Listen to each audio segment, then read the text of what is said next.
शेख साहब ये फरमाइए, ये जो रेमिटेंस है इसमें तो रिकॉर्ड कायम हो रहा है जी, जबकि पाकिस्तान तहरीक इंसाफ के साथ सबसे ज्यादा डायस्पोरा है, तो इमरान खान साहब की कॉल को मुश्किल कर दिया लोगों ने। जावेद साहब आपने बड़ा अच्छी बात की है। जब से खान साहब ने कहा है ना कि रेमिटेंस ना भेजें, उसी महीने उन महीनों से देखना है, हर महीने अगले महीने से ज़्यादा रेमिटेंस आ रही।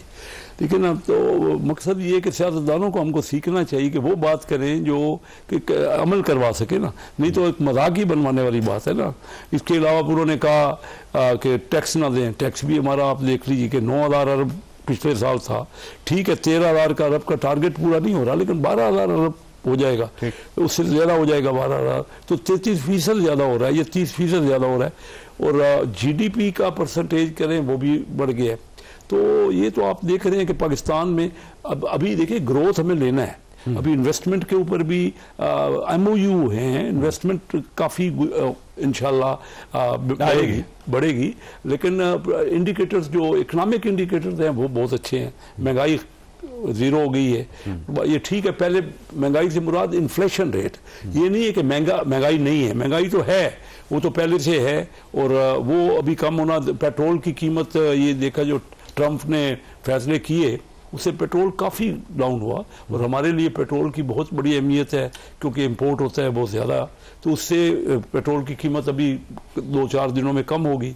तो उसके बाद फिर आप देखें फर्दर महंगाई में कमी होगी। बहुत अच्छा, हमें ये करना है, पॉलिसी रेट कम करना है। पावर का रेट आपने देखा बहुत बड़ा हुआ ना, 7.5 रुपए एवरेज यूनिट कमी हुई। इजाफा भी तो आपने किया था ना? हमने किया था, तो नहीं, हमने बिल्कुल हुआ था, उसी में बेहतरी कर रहे हैं ना। वो हालात छोड़ के गए थे जो PTI की हुकूमत, तो उस वक्त तो और कोई, लेकिन ऐसा है ना, 15 जख्म लगा के एक के ऊपर पट्टी देखे नहीं हमने क्या। जावेद साहब, हमने सारे जख्म नहीं लगाए, वो पीछे देख तो ली। जब जो हमने हुकूमत संभाली उस वक्त हाल क्या था, डिफॉल्ट हो रहा था बिल्कुल, पाकिस्तान तो बहुत मुश्किल में। फिर वो ये कि फैसला तो आपका था, ना करते आप, अगर इतने बुरे हालात थे तो क्यों गवर्नमेंट के नीचे, क्यों नहीं? तो इसका मतलब हम चैलेंज को छोड़ दें, हम यानी बुरान में छोड़ दें। यही तो पॉलिटिशियन का काम होता है कि चैलेंज कबूल करें। अच्छा फैसला, वो एक ख्याल है लोगों का कि जो आप कॉल देते हैं उसका पाकिस्तान को फायदा हो जाता है। आपने अमेरिका के अंदर लॉबिंग की कि जी गवर्नमेंट को तस्लीम ना किया जाए, अब वहाँ से सेनेटर्स ने और कांग्रेसमैन ने आना शुरू कर दिया और पाकिस्तान को सपोर्ट करना शुरू कर दिया। इन्वेस्टर्स आना शुरू हो गए यहाँ पे अमेरिकन, बड़े अरसे बाद, एक तातुल के बाद, और अब फॉरेन रेमिटेंस में इजाफा हो गया। तो आपको कॉल देने का क्या फायदा होता है? शुक्रिया जावेद साहब। सबसे पहली बात तो ये है कि जो रेमिटेंस है वो क्यों ज़्यादा हुई है, आपको उसकी वजूहात देखनी पड़ेंगी। उसकी वजूहात ये है कि ख़ासकर जो हमारा ये रीजन है, पिंडी डिवीजन है, गुजरात है, जिसमें आपका इलाका भी शामिल होता है, और KP के भी हमारे यहाँ पे रोज़गार ख़त्म हो गया है, हमारे यहाँ पे बिजनेस ख़त्म हो गई है, तो लोगों की डिपेंडेंस जो है वो सारी फॉरेन रेमिटेंस से ऊपर है। और फिर यहाँ पे जो फॉरेन रेमिटेंस के यानी आपको जो डॉलर है उसकी एक्चुअल प्राइस दुनिया में 240 रुपये, हमारे 280 मिलता है, 290 रुपये मिलता है। सो एक तो वो रीज़न है कि यहाँ पे और कोई कारोबार नहीं है, तो फॉरेन रेमिटेंस तो इससे ही बढ़ती है। लेकिन रेमिटेंस क्या मुल्क की इकॉनमी का कोई एड करती है? नहीं। फॉरेन रेमिटेंस आती है, वो खर्च हो जाती है, लेकिन उससे मुल्क की इकॉनमी स्ट्रेंथन नहीं होती। मुल्क की इकॉनमी स्ट्रेंथन होती है इन्वेस्टमेंट से। आप ये देखिए कि फॉरेन डायरेक्ट इन्वेस्टमेंट कितनी आई है। अभी हुकूमत ने ओवरसीज का एक कन्वेंशन करा रहा है। आप वज़ीर-ए-आज़म साहब खुद लंदन में है, ओवरसीज सारे इधर है, तो कितनी फॉरेन डायरेक्ट इन्वेस्टमेंट आती है। आपने कहा अमेरिका से जितने भी इन्वेस्टर्स आए हैं उनकी आप ज़रा देख लीजिएगा कि फिगर क्या है। वो आया था, जेरी शेरी आया था, क्या नाम है उसका, जेंट्री बीच, हाँ, वो जेरी शेरी वो भी भाग गया। तो इधर तो कोई इतनी खास तो इन्वेस्टमेंट हिस्टोरिकल लो है, फिगर्स हैं। आज इसमें 2 चीजें, आज जब आपके दौर में $31 बिलियन रेमिटेंस हुई थी ना, आपने जश्न मनाया था, शायद आपको याद नहीं है। और दूसरा ये है कि आपको अगर आपके पास फिगर्स हैं तो आपको फिर कॉल ही नहीं देनी चाहिए। उसमें हमारा जो रेमिटेंस जो सब हमारा ये भी ग्रोथ रेट 6.2 था हमारा, उसमें जो आखिर में हुआ था, पहले तो नेगेटिव पहले था, लेकिन हम नेगेटिव कौन छोड़ के गया था, हमने तो उसको ऊपर किया। गुजारिश ये है कि हमने जो जहाँ पे छोड़ के गए थे, शेख साहब 4था साल है हुकूमत में, ये भूल गए हैं। और 4था साल जब हुकूमत में हो तो फिर आप दूसरों पे तो नहीं इल्ज़ाम फेंक सकते।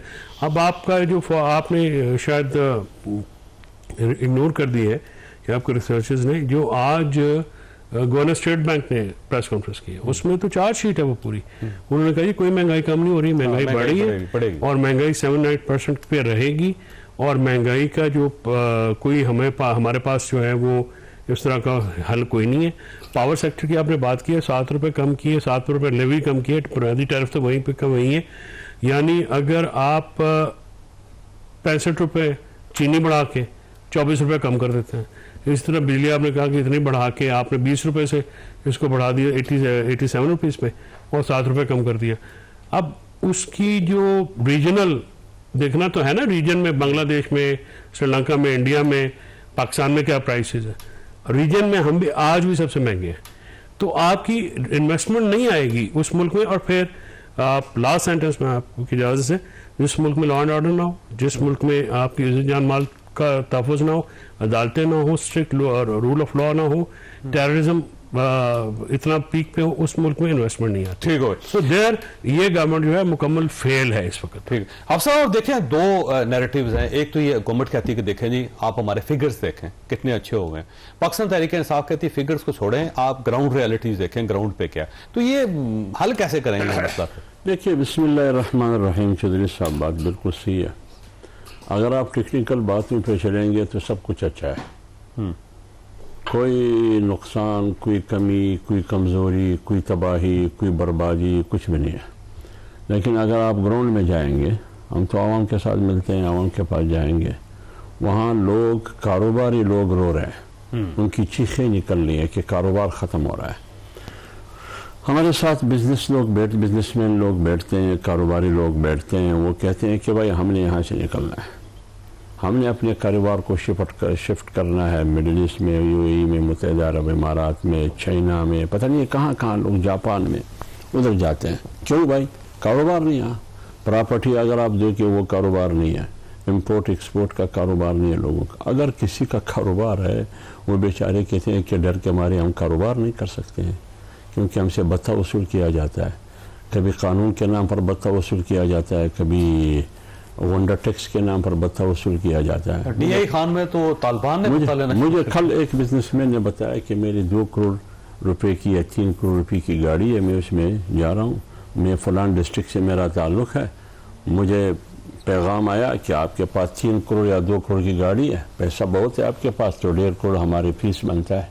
वो भी जो उन्होंने कहा कि मैंने वो डिस्ट्रिक्ट छोड़ के अभी मैं आया हूँ इस्लामाबाद में। ठीक है। तो जब सूरत हाल ये हो तो उनको तालिबान ने कहा है, जिसने भी कहा है, मैं आपको यकीन से कहूँ, मैं आपको बता, मैं आपको बता, जो गवर्नमेंट की छतरी में है, मैं फर्ज कर मैं कानून की छतरी में हूँ, आइन की छतरी में हूँ, आइन को भी मानता हूँ, कानून को भी मानता हूँ, FBR को भी मानता हूँ, पता नहीं किस चीज़ को मानता, सबको मानता हूँ, लेकिन मैं उन्हीं के हाथों महफूज नहीं हूँ।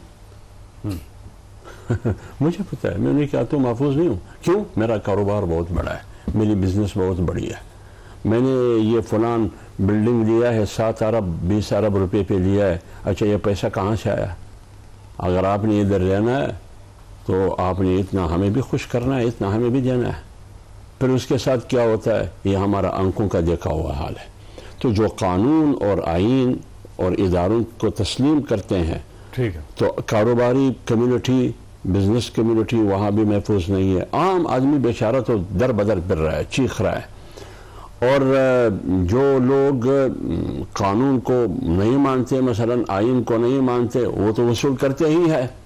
यानी बलूचिस्तान में ऐसे डिस्ट्रिक्ट में कि हमने पहले सुना ही नहीं था, अब वहाँ भी लोगों से पैसे वसूल किए जाते हैं। जब वो जाते हैं DC के पास, EC के पास, या वहाँ जो इस्टेब्लिशमेंट फौज के लोग हैं उसके पास जाते हैं, मिन्नत करते हैं कि ये हो रहा है, वो कहते हैं कि ये तो हमारा काम है नहीं, ये तो इंतज़ामिया का काम है। DC कहते हैं कि हम बेबस हैं, हम कुछ भी नहीं कर सकते हैं।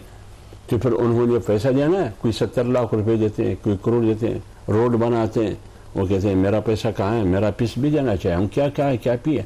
तो जब सूरत हाल ये हो, ये बिजनेसमैन यहाँ से जाते हो, आप ज़रा रिसर्च करें, अपने उनको कह दे कि रिसर्च करें कितने लोग गए हैं पाकिस्तान से पैसा निकाल के। यानी पाकिस्तान से बहुत से लोग गए, अब उन्होंने कारखाने बनाए अफगानिस्तान में, ठीक, कंदहार और काबुल और मज़ार और हेरात में, उधर बनाए पाकिस्तानियों ने। ठीक है, वो यहाँ से निकल गए, चले गए, शिफ्ट हो गए। तो अगर इतने अच्छे हालात हैं तो अफगानियों को क्यों नहीं लेते जो यहाँ पे महाजरीन हैं? वो अफगानिस्तान वसूल नहीं करता उनको। ये तो मसला है। 3.5 साल में, अभी 4 साल होने को है जो मौजूदा हुकूमत अफगानिस्तान में, अगर 15 साल और अफगानिस्तान को आप इसी हालत पर छोड़िए तो अफगानिस्तान पूरी दुनिया का, मैंने आपको कहूँ कि दुबई बनेगा। दुबई, वो वहाँ जो कुछ हो रहा है अभी डेवलपमेंट, उसके लिए खवातीन को एजुकेशन का अलाउ नहीं, वो आपकी बात सही है। अगर एक मसला, वहाँ लोग अमन अमान से रह रहे हैं, ठीक है, वहाँ लोग कारोबार खुश है, वो अपने घरों में महफूज। अब अफगानिस्तान को चाहिए कि जो इधर तो खराब। अगर हमें फिक्र है एजुकेशन की तो हमें इतना ही फिक्र दुनिया को, फिर गजा और फलस्तीन में खवातीन और बच्चों के साथ जो कुछ हो रहा है उसका भी फिक्र होना चाहिए। इराक और शाम में जो कुछ हो रहा है उसका भी फिक्र होना चाहिए। ये दोनों अलग अलग इश्यूज हैं और दोनों ही गलत है, याद रखिए।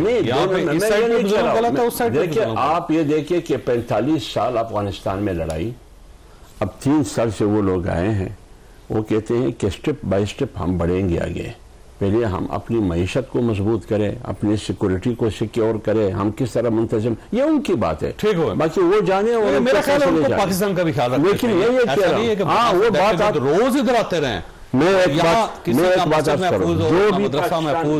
आपको, मैं उसूली बात करता हूँ, जुज़ियात में नहीं जाऊंगी। जो भी पाकिस्तान में मुदाखलत करता है, पाकिस्तान में गड़बड़ करता है, जमीयत उलमा इस्लाम उसको सपोर्ट नहीं करेंगे। लेकिन ये बात भी हम करेंगे, जो अफगानिस्तान में मुदाखलत करेंगे उसको भी जमीयत उलमा इस्लाम सपोर्ट नहीं करेगी। एक बात। दूसरी बात ये, हमारी पॉलिसी क्या है? हमारी पॉलिसी तो ये है कि हम इंडिया को दोस्त बनाना चाहते हैं, दोस्ती का हाथ बढ़ाना चाहते हैं कि आइए मिल के चलें, और इसराइल के साथ भी दोस्ती बढ़ाना चाहते हैं कि ये मौलवी लोग खामखा इसराइल से दुश्मनी मोल ली है, दोस्ती का हाथ। लेकिन वो जो दोस्त है अफगानिस्तान में आपसे दोस्ती करना चाहते हैं, और आपने कहा कि दोस्त है ये लोग, उससे आप दुश्मनी मोल लेते हैं। अच्छा, वैसे आप सब मौलाना गए थे वहां पे, आपको पता है? मौलाना जो निगोशिएट की थी वो भी नाकाम हो गई थी। मुझे ब्रेक लेने दे। और कैसे शेख साहब, आपने सारा फलसफा सुना और वो बड़े क्लियर हैं सारे मामलात में। वो कहते हैं कि जब बिजनेसमैन ही यहाँ पे कंफर्टेबल नहीं है तो इकॉनमी कैसे चलेगी। छोटी सी ब्रेक, और ब्रेक को दोबारा।